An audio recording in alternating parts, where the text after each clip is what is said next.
Admiral Krell stared at the viewing screen with all four eyes widened in disbelief. The recording showed a small terrestrial quadruped, what the humans called a honey badger, tearing through three heavily armored manted scouts with nothing but teeth and claws. "Play it again," he ordered. His science officer, Vex, complied. The footage was grainy, captured from a drone that had barely escaped the confrontation. The manted scouts, each standing 2 meters tall with exoskeletons that could withstand small arms fire, had been investigating a rocky outcropping when the creature, barely reaching their knees, emerged from a burrow. The scouts had attempted communication, then deterrence using sonic weapons. The badger had responded by charging, leaping, and systematically dismembering them. "This makes no biological sense," Vex muttered, her antennae twitching in agitation. "No rational evolutionary path produces such excessive aggression." The creature continued attacking even when injured. "And this is not an isolated incident," Krell replied, switching the display to a data table. "Encounter reports from 17 different survey teams across all terrestrial biomes. The pattern is consistent. Earth had been under observation for nearly a decade. The United Galactic Council had strict protocols for first contact with pre-FTL civilizations, observation, analysis, careful preparation for eventual diplomatic relations. Humanity was deemed promising but still too fractious for formal introduction to the galactic community. The wildlife, however, had proven to be the real surprise. "Bring up file E3392, Krell commanded. The screen shifted to display footage from an underwater probe. A massive striped predator, a tiger shark, was shown pursuing and catching a smaller aquatic creature despite the probe's sonic deterrence. "Notice the persistence," Vex commented. "It didn't flee from unknown technology. It simply adapted its approach." "That's the problem with all Earth fauna," said Krell, walking to the data terminal and pulling up another file. "This specimen is labeled Goose, supposedly a harmless herbivore. Watch." The footage showed a winged creature with a long neck confronting a Pintar researcher 3 times its size. The alien scientist attempted to retreat, but the goose pursued, hissing and striking repeatedly with its bill until the researcher fled in panic. "The herbivores are as aggressive as the predators," Vex observed. "It's as if the entire planet evolved as a weapons testing ground." Commander Drell entered the briefing room carrying new data tablets.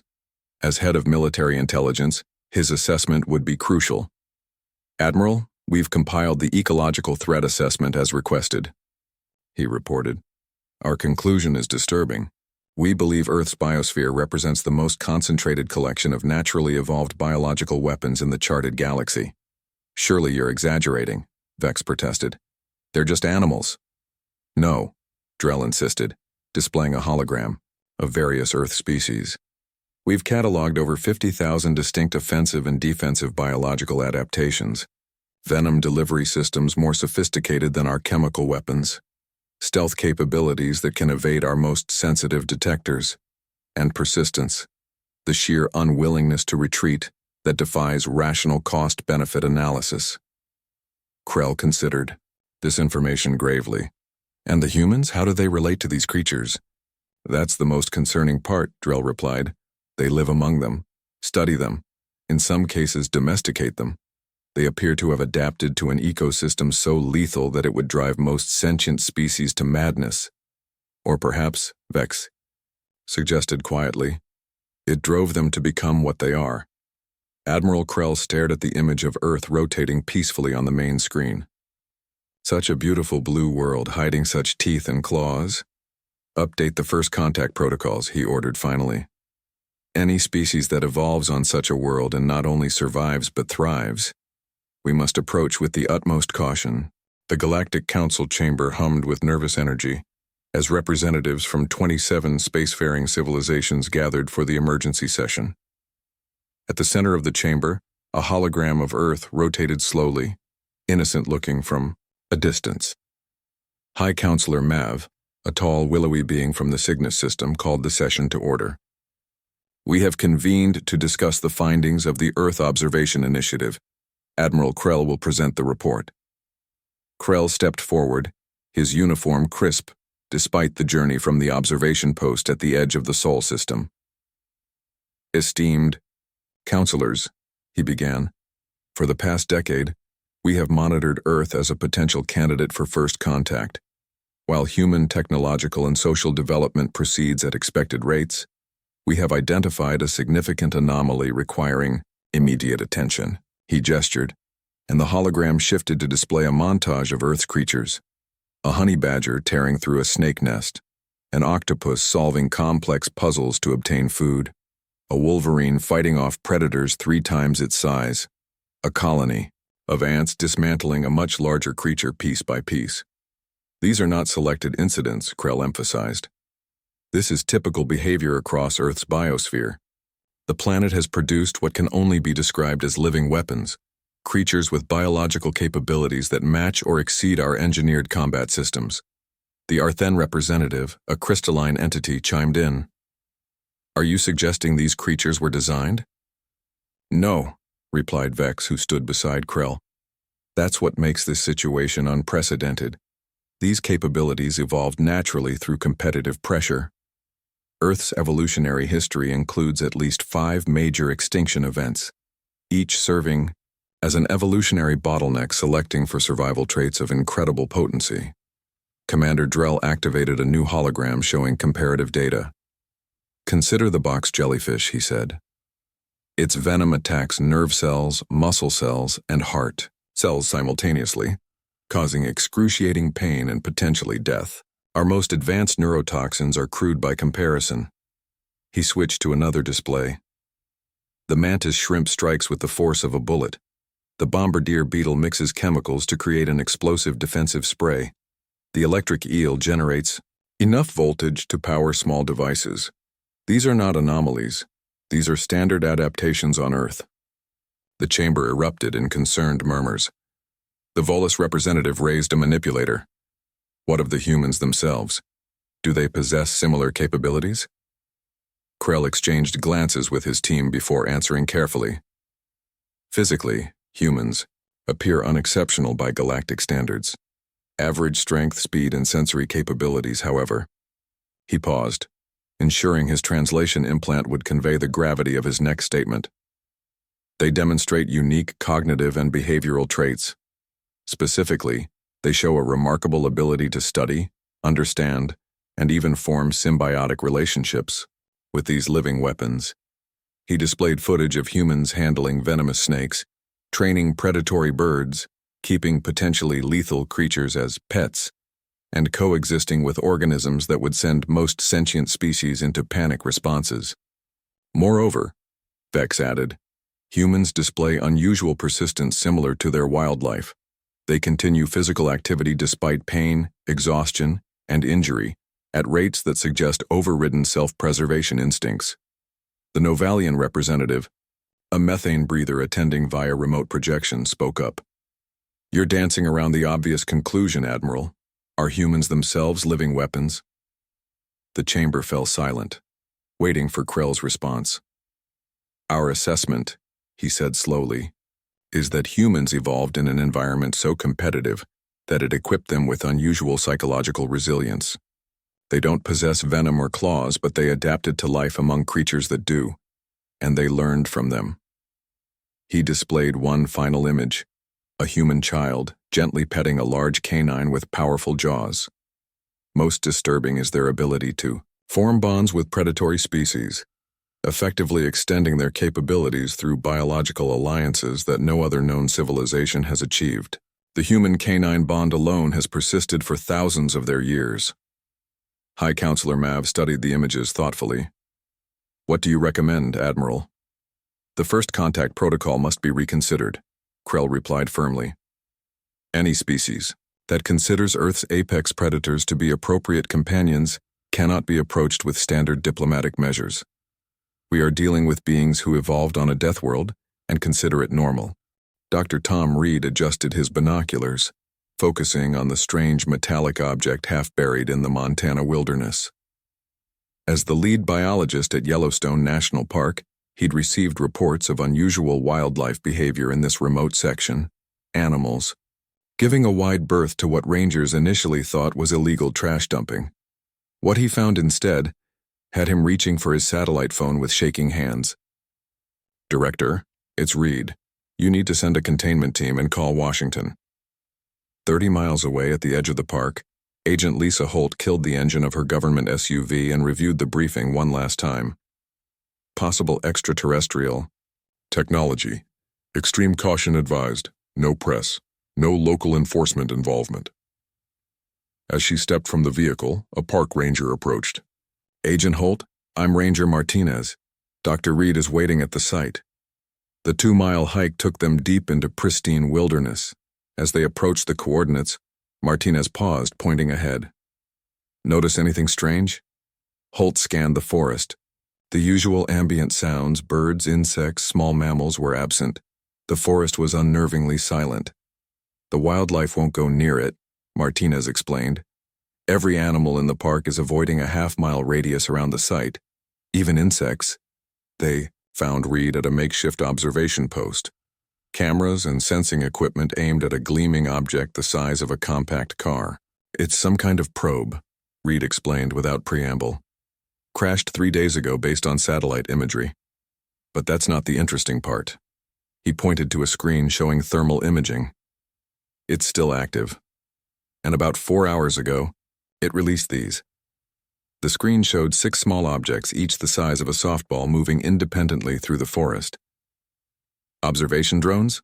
Holt suggested. "That's what we thought," Reed replied, "until this happened." He switched the feed to recorded footage. One of the small objects approached a young bull moose. The moose, initially curious, suddenly became agitated, pawing the ground and snorting. When the object persisted, the moose charged, striking it with massive antlers and trampling it repeatedly until the device stopped moving. "That was Drone 3, Reed said. Drones 1 and 5 encountered a wolverine and a mountain lion, respectively. Similar results." "The wildlife is attacking them?" Holt asked incredulously. Reed nodded. "Aggressively. Even prey species like deer are responding with fight rather than flight. It's as if they recognize a threat we don't," Martinez finished. The satellite phone buzzed. Reed answered, listened briefly, then looked up with wide eyes. "They've detected radio transmissions from the probe. It's sending data somewhere." Aboard the Galactic Council observation vessel in high Earth orbit, First Contact Specialist Taurus reviewed the incoming data with growing alarm. 3 survey drones destroyed in the first day of deployment, she reported to Admiral Krell, all by different indigenous fauna. "Malfunction?" Krell suggested, though his tone indicated he knew better. "No, sir. The drones were functioning exactly as designed, approaching local organisms for basic biological sampling. Such procedures have been conducted on 1,000 worlds without incident." Vex, who had been analyzing the recovered visual feeds, looked up from her station. "The Earth creatures didn't just destroy the drones, Admiral. They identified them as threats instantly, without prior exposure. Their threat assessment capabilities are exceptional. And varied in response," added Commander Drell. "The large herbivore used brute force. The small predator strategically disabled the propulsion system first. The feline predator employed stealth to approach before attacking." Krell paced the D2 command deck. "So not only are Earth's creatures individually dangerous, but they also demonstrate tactical diversity that would be impressive in trained military units." "There's something else," Taurus said hesitantly. "The human authorities have secured the crashed probe. Their response was surprisingly efficient. Minimal personnel, maximum security, no public disclosure." "Are you suggesting they've dealt with similar situations before?" Krell asked sharply. "Unknown, sir, but their containment protocols suggest experience with unusual threats." Vex's console chimed with an alert. "Admiral, we're detecting increased neural activity in the remaining drones. The AI learning systems are adapting." "To what?" Krell demanded. "To Earth's defensive response patterns," Vex replied, her voice tinged with concern. "The drones are evolving survival strategies. Drone 2 has already modified its approach to mimic the movement patterns of indigenous flying creatures." Krell stared at the main screen showing the blue planet below. "Recall the remaining drones immediately. This test deployment has yielded sufficient data." Sir? Drell questioned. Standard procedure calls for a minimum 7-day observation period. This is not a standard world, Commander, Krell replied grimly. We deployed simple observation technology, and within hours, it began evolving combat adaptations in response to the environmental pressure. If we're not careful, we'll create exactly the kind of weapons we're studying. As the recall signal went out, Krell added quietly, when a planet's baseline fauna can destroy your technology on instinct alone, you don't need to test further to confirm you're dealing with a death world. The Galactic Council's Special Committee on Earth Affairs convened in a secure chamber, the atmosphere tense as Admiral Krell presented the latest findings. The probe recovery attempt failed, he reported. 3 drones lost, the remaining 3 compromised before recall. Most concerning is that Earth's wildlife detected and responded to our technology as a threat without training or prior exposure. High Counselor Mav folded his long fingers thoughtfully. Perhaps we're approaching this incorrectly. If direct observation proves difficult, what alternatives exist? Vex stepped forward. We've developed a new proposal. Instead of observing Earth's wildlife directly, we monitor human interactions with their fauna. The humans already document these relationships extensively in their information networks. The viewing screen activated, displaying a montage drawn from Earth's public broadcasts, wildlife documentaries, nature programs, even entertainment media featuring animals. This is from a human program called Planet Earth, Vex explained, showing footage of a tiger stalking prey. Note the human narrator's tone. Reverent, almost admiring of the predator's capabilities despite its obvious danger. The next clip showed humans handling venomous snakes with specialized tools. These humans are called herpetologists. They study creatures that could kill them with a single bite, not from a safe distance but through direct interaction. The committee watched in uneasy silence as more examples played. Marine biologists swimming alongside massive sharks, entomologists allowing themselves to be stung by insects to document pain levels, wildlife photographers lying motionless for days to capture images of dangerous predators. Their scientific methodology often involves voluntary exposure to conditions most species would consider extreme survival scenarios. Vex concluded. The Arthen representative's crystalline form pulsed. With agitation, these humans are irrational. They seek out danger unnecessarily. Not irrational, Commander Drell countered. They're gathering data through direct experience, a methodology that has served their species well. Their rapid technological development is partially attributed to this approach. There's more, Admiral Krell added, signaling for the next presentation. Human relationships with Earth fauna extend beyond scientific study. The screen displayed humans alongside domesticated animals. Dogs trained for military and rescue operations, horses carrying humans at high speeds, birds of prey returning to human handlers. They've formed symbiotic partnerships with species that would prey on others similar to themselves, Krell explained. This Belgian Malinois can track targets over vast distances, attack with precision, and respond to complex commands. This hawk can spot small objects from extreme heights and retrieve them. They've engineered these creatures? Asked the Volus representative. No, replied Vex. They've selectively partnered with them, enhancing natural capabilities through training and coevolution over thousands of years. The Earth term is domestication, but it's unlike anything we've seen elsewhere in the galaxy. A new image appeared, a human child sleeping alongside a large canine. This is perhaps most telling, Krell said quietly. Human young are regularly entrusted to the protection of predatory species. The animals respond by becoming fiercely protective, often at the cost of their own lives. High Counselor Mav leaned forward. What conclusion should we draw from this, Admiral? Humans don't just survive on a world of living weapons, Krell answered. They form alliances with them. What we perceive as mortal danger, they view as potential partnership. This perspective makes them unique among spacefaring species, and potentially valuable allies or devastating opponents. You believe they would weaponize their fauna against us? The question came from a new voice, General Corva of the Council Security Forces attending the meeting for the first time. I believe, Krell replied carefully, that a species that evolved alongside such diverse biological threats has developed problem-solving approaches we cannot easily predict. Should conflict ever arise, we would face not just human technology, but their biological allies and their evolutionary perspective. Then perhaps, said Mav, we should prevent such conflict by any means necessary. The committee fell silent, recognizing the implications. Admiral Krell stepped forward again. Before we consider drastic measures, I propose a controlled test. A limited official first contact scenario, away from Earth, with carefully selected human representatives. We need to understand how they think before we decide how to proceed.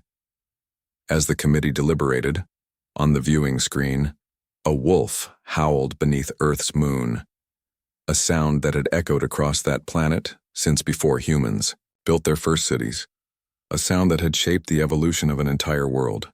The observation post on Europa, Jupiter's ice-covered moon, was officially designated Research Station Hydra, a joint venture between NASA, ESA, and the newly formed United Space Initiative. Officially, its purpose was to study potential microbial life in Europa's subsurface ocean. Unofficially, it was humanity's first outpost designed specifically for potential extraterrestrial contact. Dr. James Miller, the station's director, had been selected for his unique combination of skills: xenobiology, diplomatic experience, and extensive wilderness survival training. As he reviewed the latest sensor logs in the command center, his German shepherd Rex lay at his feet, the first Earth animal officially stationed off-planet, ostensibly for crew morale and station security. "Anything interesting, Director?" asked Dr. Anna Torres, the station's communication specialist. "Maybe," Miller replied, pointing to an anomalous reading. "This energy signature appeared again, just outside our detection range. Third time this week." Torres frowned. "Still think we're being watched?" Before Miller could answer, Rex suddenly stood, ears perked forward, staring intently at the outer bulkhead. "What is it, boy?" Miller asked, instantly alert. The dog's behavior had proven remarkably reliable in the harsh European environment, where human senses and technology were both challenged by conditions never experienced in Earth's evolution. Rex growled softly, not his warning of imminent danger, but the low rumble that indicated something unknown approaching. Miller tapped his comm unit. "All personnel, we have a potential situation. Protocol handshake is now active." Throughout the station, carefully selected crew members moved to predetermined positions. Not a military response, but not standard scientific procedure either. Something in between, developed specifically for this possibility. On the station's exterior cameras, a distortion appeared against the icy landscape, a shimmer that resolved into a sleek vessel unlike any human design. It settled on Europa's surface 200 meters from the station. "Contact actual," Torres breathed, her voice steady despite the historic moment. "Implementing communication protocols." As the crew prepared for humanity's first official extraterrestrial encounter, Admiral Krell and his team observed from their cloaked vessel in orbit. "The dog detected our scout ship," Vex noted with surprise, "even through our distortion field. And the humans immediately responded to its alert," added Commander Drell, "not with panic but with an organized protocol. They were prepared for this possibility." Krell watched the human activity with all four eyes. "Notice how the animal remains with the leader. It's not just a detection system, it's integrated into their command structure." The Admiral had advocated for this approach, a controlled first contact at humanity's most remote outpost, away from Earth's complex biosphere, but with a representative sample of human-animal partnership present. The Council had reluctantly approved with strict safety measures. On Europa's surface, a hatch opened in the alien vessel. Admiral Krell, accompanied by Vex and two security officers, emerged wearing environmental suits adapted for Europa's conditions. Inside the station, Miller felt Rex press against his leg, alert but not aggressive. Taking courage from the animal's calm assessment, he nodded to Torres. "Open the outer airlock and activate the welcome message." As the alien delegation approached, automated systems broadcast humanity's carefully crafted greeting in mathematical sequences and basic symbolic language. Miller's eyes widened as he got his first clear view of the visitors through the viewport. Bipedal, but clearly non-human, with multiple eyes and an exoskeletal appearance. "They're watching Rex more than us," Torres whispered. She was right. The lead alien's visual organs were focused intently on the German shepherd, who maintained his alert but non-threatening posture. When the visitors reached the airlock, Miller took a deep breath and placed his hand on Rex's head, a gesture both of reassurance and demonstration of the human-animal bond. "Let's make history, boy," he said softly, and pressed the control to cycle the airlock. Admiral Krell, observing the human and dog through the airlock window, noted the animal's controlled vigilance and the human's calm confidence, despite facing an unknown species. In that moment, he understood something profound about humans that all their data had only suggested. On a world of living weapons, humans had become masters not through dominance, but through partnership. The true strength of humanity wasn't that they had tamed their world's dangerous fauna, it was that they had earned their allegiance. The first official meeting between humanity and the Galactic Council representatives took place in Europa Station's conference room, specially designed for xenodiplomatic encounters. Dr. Miller sat with his team on one side, Admiral Krell and his delegation on the other, with Rex lying calmly at Miller's feet. Communication began through mathematical exchanges and simple symbolic references, but quickly progressed to more complex concepts as translation algorithms on both sides adapted. Within hours, meaningful dialogue was established. "We have observed your world for some time," Admiral Krell explained, his words processed through the translation system. "Your planet's biological diversity presents unique characteristics in our experience." Miller nodded, maintaining the diplomatic composure he'd been selected for. "We've wondered if Earth's evolutionary history might be unusual. Your presence confirms we're not alone in the cosmos, but I sense you're suggesting Earth itself is somehow exceptional." Krell's 4 eyes blinked in sequence, a gesture Miller couldn't yet interpret. "Your world contains what we would classify as an abnormally high concentration of biological weapon systems. Species that should not coexist in sustainable ecosystems somehow maintain balance on Earth." Dr. Torres, who had been monitoring the translation quality, leaned forward. "Biological weapons? You mean our wildlife?" "Consider the creatures you call box jellyfish," Vex interjected. "Their venom delivery system exceeds the efficiency of designed weapons in 17 galactic systems. Or the mantis shrimp with strike capabilities that generate cavitation explosions. These are but 2 examples among thousands." Miller exchanged glances with his team. This perspective on Earth's fauna, viewing them primarily as weapon systems rather than evolved organisms, was revealing. "You've been studying our wildlife specifically?" he asked carefully. "With difficulty," Admiral Krell admitted. "Our observation drones encountered resistance." Miller couldn't suppress a slight smile. "Let me guess. Our animals attacked your technology on site?" "With concerning effectiveness," Krell confirmed, "which brings us to a central question." The Admiral's gaze shifted to Rex, who had remained attentive but relaxed throughout the exchange. "Your species' relationship with these biological weapon systems is unprecedented in our experience." As if understanding he was the topic of discussion, Rex's ears perked up. Miller rested a hand on the dog's head, a gesture not lost on the alien observers. "Dogs are among our oldest companions," Miller explained. "Their ancestors were wolves, apex predators that humans formed bonds with thousands of years ago. Through selective breeding and cooperation, we developed partnerships that benefited both species." "You refer to it as a partnership," Vex noted, "not ownership or control." "Because that's what it is," Miller replied. "Rex here could kill me in seconds if he chose to. He has the physical capability. But our relationship is built on mutual trust and cooperation." To demonstrate, Miller issued a series of commands. Rex performed each task precisely, retrieving specific items, inspecting a container Krell's team had brought, then returning to alert posture. "Most impressive," Admiral Krell acknowledged. "But this raises concerning implications.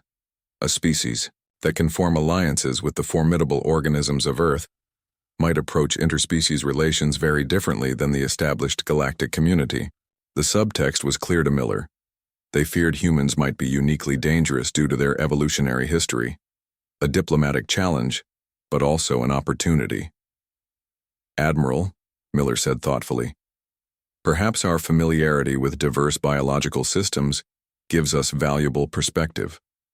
We've learned that strength comes in many forms and that cooperation often achieves more than dominance." He gestured to Rex. "This animal's ancestors helped humans hunt, guard our settlements, find food and water. In return, we provided them with stability and purpose. Neither species conquered the other. We found mutual benefit. That principle has guided our most successful relationships with Earth's wildlife and might serve as a foundation for our approach to galactic relations as well." Admiral Krell conferred briefly with his team in their native language before responding. "Your perspective is illuminating, Dr. Miller. The Council feared that a species evolved among such biological weapons would develop a conquest-oriented psychology. Your suggestion that it instead fostered cooperation is worth consideration." As the meeting continued on screens throughout the station, Earth hung as a distant blue dot in the black void. A world that had shaped humanity through countless deadly challenges, producing not conquerors, but survivors who learned to form alliances with the very dangers that surrounded them. It was this capacity, Miller realized, that might ultimately determine humanity's place among the stars. 5 years after the Europa contact, the United Nations Interspecies Relations Complex in Geneva hosted representatives from 27 galactic civilizations. The complex featured carefully designed environments to accommodate diverse biological needs, from methane atmospheres to high-gravity chambers, all surrounding a central diplomatic arena. Admiral Krell, now serving as the Galactic Council's ambassador to Earth, addressed the assembled delegates. "The integration of Earth into the galactic community has progressed more rapidly than anticipated," he acknowledged. "Human adaptability continues to surprise even those of us who have studied their society extensively. Indeed, humanity had embraced interstellar relations with characteristic intensity. Trade agreements, cultural exchanges, and scientific collaborations had proliferated. What might have taken other species decades to establish, humans had accomplished in 5 years. But it was Earth's ecosystem that continued to fascinate the galactic community most. Today marks the opening of the first terrestrial biological research cooperative," Krell announced, "a joint venture allowing galactic scientists to study Earth's evolutionary patterns safely, under human guidance." The ceremony shifted to a live feed from Alaska, where Dr. Miller, now Earth's ambassador for xenobiological affairs, stood with a mixed team of human and alien researchers. Beside him, Rex had been joined by newer animal partners, a falcon perched on the gloved hand of a researcher, and remarkably a small octopus in a specially designed mobile aquarium. Earth's evolutionary pressure created problem solvers, not just weapons, Miller explained to the watching delegates. Our wildlife developed intelligence, adaptability, and specialized capabilities that helped them survive. By learning to partner with these species rather than simply avoid or control them, humans gained perspectives that have proven valuable in our galactic relations. The camera panned to show alien scientists working alongside human handlers and Earth animals, a team tracking wildlife through dense forest with the aid of dogs, marine biologists studying communication patterns with dolphins, even entomologists using bee colonies to develop new approaches to swarm algorithms. In Geneva, Vex, now science director for Earth Studies, added, "What we initially perceived as a planet of biological weapons has revealed itself as a laboratory of evolutionary innovation." The competitive pressure that created Earth's dangerous fauna also produced remarkable problem-solving approaches. Ambassador Krell nodded in agreement. "When we first encountered human-animal partnerships, we feared a species that had mastered living weapons. What we discovered instead was a species that had learned the value of diverse perspectives and mutual benefit." The feed from Alaska showed a demonstration that captivated the assembled delegates. A search and rescue simulation where teams composed of different species, human, dog, alien researcher, and even a crow, worked in coordination, to locate hidden objectives. Each contributor brought unique sensory capabilities and problem-solving approaches to the challenge. This cooperative model has already yielded results in unexpected areas, Miller explained through the feed. The Arthen Crystalline Collective has adapted Earth canine training methods to improve their educational systems. Mantid architects are incorporating principles from Earth's eusocial insects into space habitat design.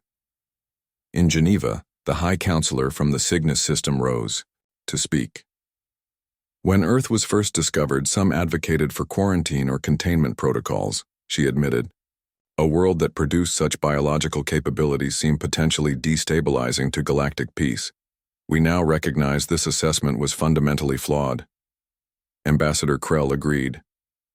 We viewed Earth through our own evolutionary lens, one, where threatening biological capabilities implied conflict and dominance. Humans showed us another possibility, that extreme evolutionary pressure can produce cooperation as readily as competition. The ceremony concluded with the announcement of new initiatives, interspecies research teams, biological exchange programs, with strict quarantine protocols, and a galactic encyclopedia of terrestrial life. As the delegates dispersed, Krell found himself standing before the massive window overlooking Lake Geneva, where a pair of swans glided across the water. Ambassador Miller joined him, Rex at his side as always. Still think we're dangerous, Admiral? Miller asked with a smile. All life that survives carries danger within it, Krell replied philosophically. But your world taught your species something the rest of us had missed, that the most effective response to danger isn't always greater strength or better defenses. Sometimes it's making friends, Miller suggested, scratching Rex behind the ears. Indeed, Krell agreed, his four eyes taking in the peaceful Earth landscape. The true lesson of Earth's living weapons wasn't about their lethality at all. It was that in a dangerous universe, the most successful strategy might be learning to form alliances with what you fear most. As if understanding, Rex pressed his head against Miller's hand, a gesture spanning thousands of years of human-canine partnership, a simple touch that had helped two very different species navigate a hostile world together, and might now help humanity navigate the stars.